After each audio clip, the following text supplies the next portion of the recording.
We tripled our profit margin in just 2 years. How? We've changed our operations and cut costs to save valuable time and money. Now we're operating at a 40% profit margin. If you want to do the same for your business, stay tuned as we show you how to maximize your profits. And stay until the very end so we can show you our secret tool that's helping us get all this done.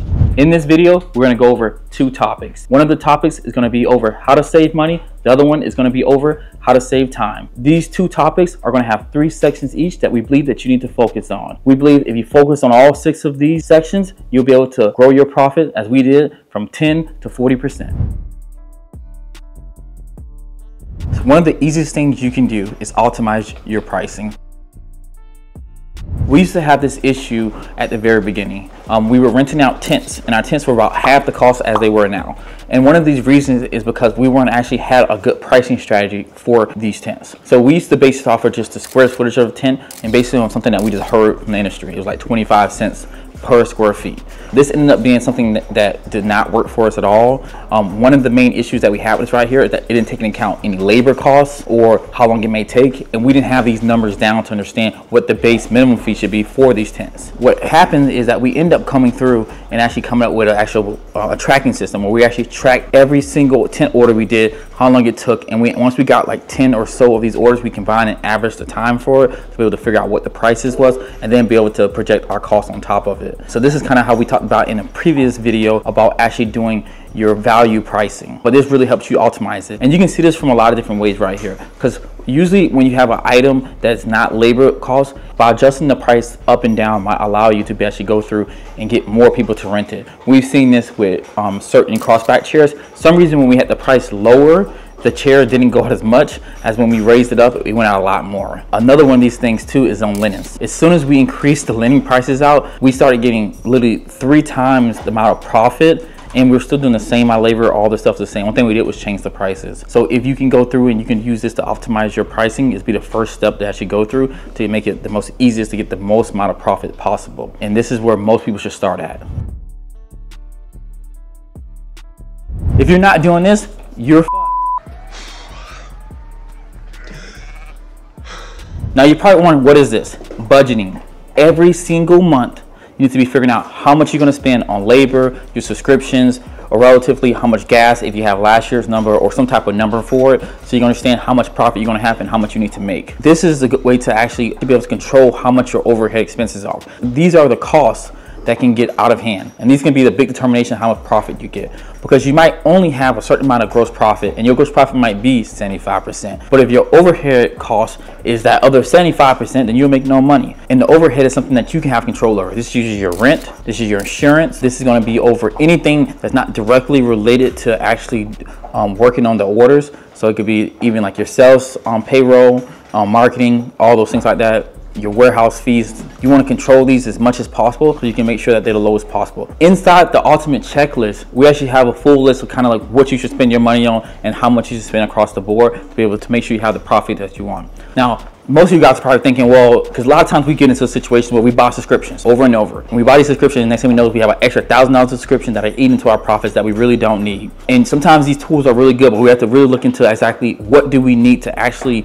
get to actually do the job. So one way I would say by going through this right here is that you really need to be looking at every single week, month, looking at, do I need this? Do I not need this? What do I need this for? How much money is this tool making me? Is it making money? Is it not?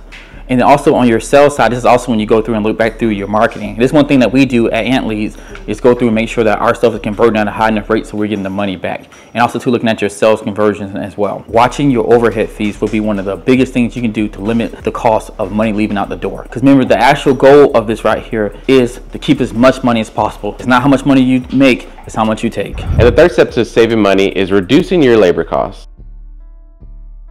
And one way to do that is cross-train your employees. A lot of times we'll have employees that are sick or something happens where, you know, our main person that does the job isn't available. So you need somebody to pick up the reins and take over. For an example, we have a person that does all our linens. Sometimes she can't show up, and the person that is in our warehouse that generally does the cleaning, she easily knows how to do her tasks. So keep people cross-trained. That way when stuff does happen, the team can jump in and help out. Another thing we do is we optimize the schedules for our employees. We look at the job a week prior, what needs to be done. That way we get an idea how many man hours we need. For instance, this past couple weeks, we had a turf job, a pretty big job. It was 10,000 square foot. We were able to look at past jobs and come up with a figure on how many hours we need to schedule out, how many people as well. So that's the one thing you want to do, to also keep costs down and keep hours to a minimum. The next thing we work on a lot is performance incentives for our employees. What that is basically it gives the employee an incentive to do what is needed and sometimes above and beyond. So for an example, our delivery drivers are not paid in hourly wage.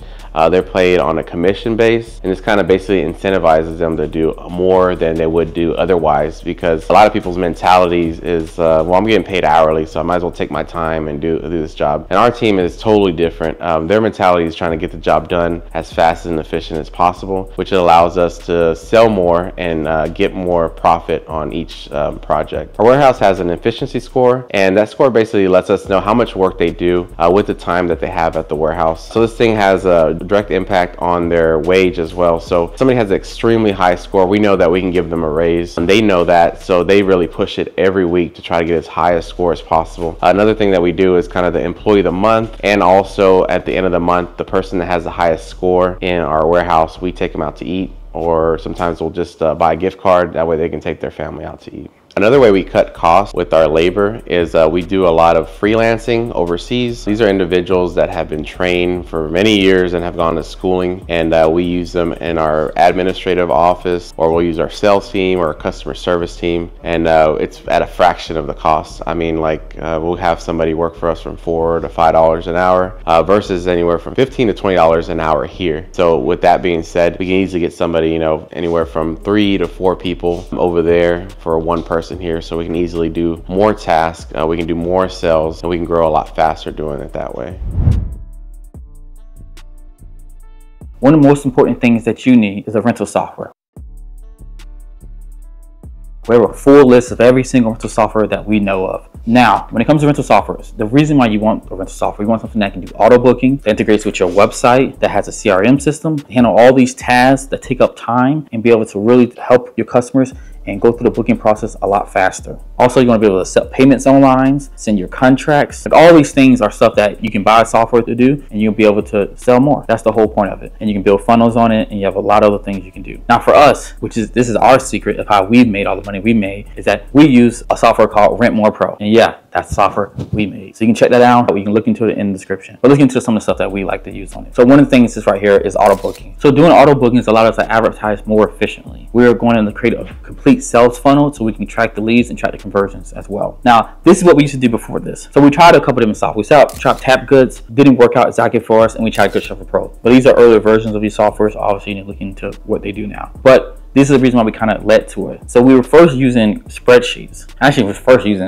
paper that we had. We didn't even have spreadsheets. So we used to print out the orders, and then we move the orders across to do it. But if you can imagine, that led to us forgetting some things, a lot of things, not remembering the orders, not remember who paid for what, not taking payments for things. And then it went to us doing QuickBooks. And we was like, oh, this has to be so much better. We were like, perfect, we can do everything in there. Wrong. We were forgetting so many orders. Like, it was crazy. People would be calling and they'd be like, hey, I thought my order was gonna be here in 2 hours. I'm like, oh yes, it is gonna be here. I'm like, what order is this? And it was hard to track. And so then we went from there, then we tried a couple of softwares, and we didn't have much luck because they didn't integrate with the websites correctly. And that's when we started building Rent More Pro. But at the time, we didn't know it was Rent More Pro. We didn't know what it was. We thought it was just some software that we were just building for our internal use. So it's just the power of software allowed us to go from that first year doing about 200,000 to getting well over $2 million. And then most of that stuff was built on the back of using the software that we use. You don't have to use our software, but you need to make sure you use some type of rental software when you're building your business out. But I would like it if you guys do use our software, so link in the description.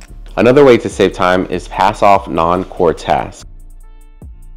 What this means is basically tasks that, depending on where you're at with your business, you know, that are basically non-core, something that's not very essential, that if you did it. An example is when me and Xavier first started off, we got to the point where we were just so busy, and also we don't really like doing these things. We found somebody for the warehouse because me and him hate cleaning tables and chairs and organizing. Well, I like organizing, but sometimes it gets out of hand and it doesn't work out. So we decided to get somebody for the warehouse. The next step was me and him were doing deliveries, so it was really hard for us to actually get on the phone and make sales while driving and making these deliveries.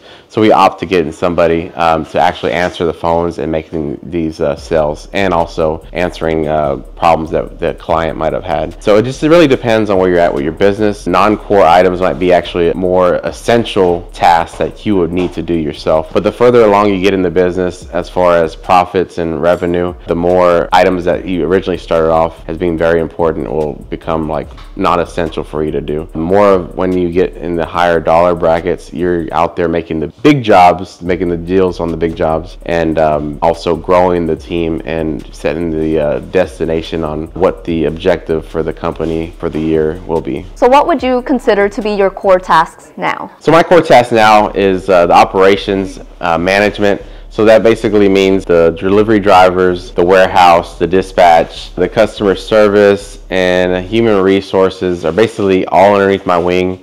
I'm trying to see the production and making sure that the quality is there, and then also some of our things that we talked initially in our first meeting in Austin, Texas, setting the goals for the business are being met day to day, and basically pushing for innovation, trying different things and seeing what works better, because as we're growing, old ways are not working. So every day we're growing and learning new things on how to better our business. My personal favorite way to save time is with tools. Tools is kind of my thing. I love them because one thing is I hate working very hard. There's always a tool for something. For instance, originally we were putting up big 40 wide West Coast tents and doing them all by hand and lifting them up. Now we have tent jacks, which has really saved on the morale of everybody and also the time on setting up the items. Another thing that we use are dollies, pallet jacks. Then we're also going to be investing in other things like tent oxes, which, well, we're not actually going to get the tent ox, but we're going to get like some contraption that's actually the same functionality as the tent ox. We're also using steak hammers to hammer in steaks, especially with pole tents, because there's so many steaks that need to be put in. Everything and anything that can be used to help out employees' morale, their energy, and then everybody loves gadgets, so we kind of do that to help out and get the job done faster, and which saves us a lot of money and time. That was Xavier Kelly, and that was Eddie Sauceda, and they are the Rental Boys. Hey y'all, come look at this. Plus me, one girl. Thank you for joining us on our video today, and if you would like to see more videos like this, please click our playlist up here for short form videos, and please comment, share, like, and subscribe. Thank you so much.